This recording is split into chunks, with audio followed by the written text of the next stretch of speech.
Si les Anglais ont inventé et codifié le football comme la plupart des sports d'ailleurs, ce beau conte de fées qu'est la Coupe du Monde est né en France, à Villefranche-sur-Mer, dans ce paradis qu'est la Côte d'Azur.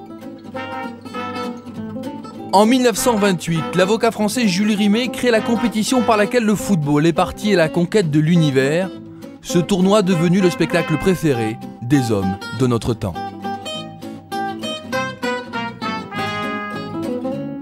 Cet échauffement des années 20 nous prouve d'ailleurs toute la naïveté du football de ce temps-là. C'était le football de grand-papa.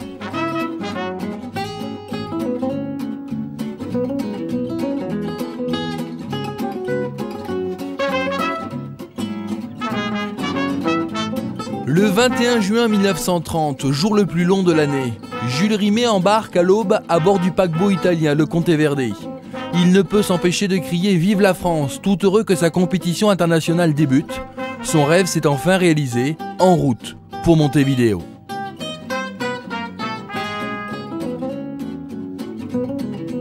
Jules Rimet tient la petite valise contenant le trophée qui portera son nom.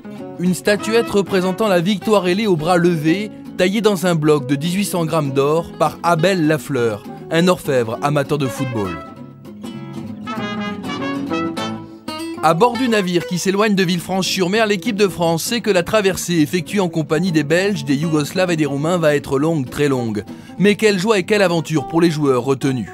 La Coupe du Monde en Uruguay débute dans 3 semaines. Ce voyage fera office de stage de préparation.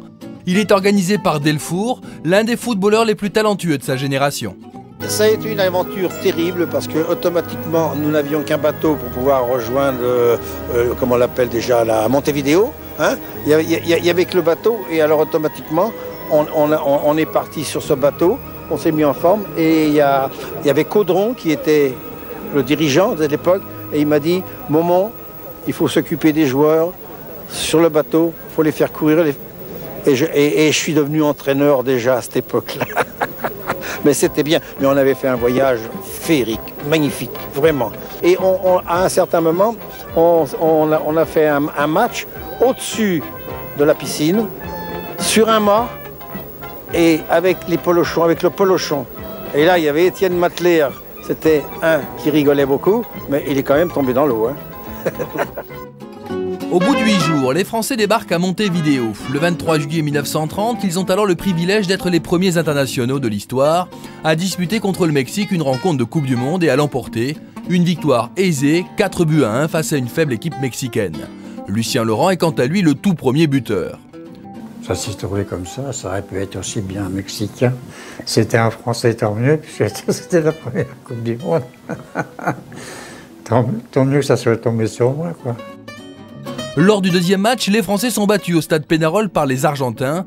La confrontation tourne mal à cause d'un certain Luis Monti. Et là, il y avait un public et tout le monde était pour la France. Tout le monde criait « Francia, Francia ». Et jusqu'à la 80e minute, je crois, il y avait toujours match nul. Hein, c'était 0-0. Et à un certain moment, sur une balle qui est venue en dehors des 16 mètres, à la limite des 16 mètres 50, j'ai pris la balle avec le ventre et Monti est arrivé et lui a dégagé la balle sur mon ventre, le pied devant, et il y a eu un coup franc contre moi. Et c'est là que nous avons pris le but.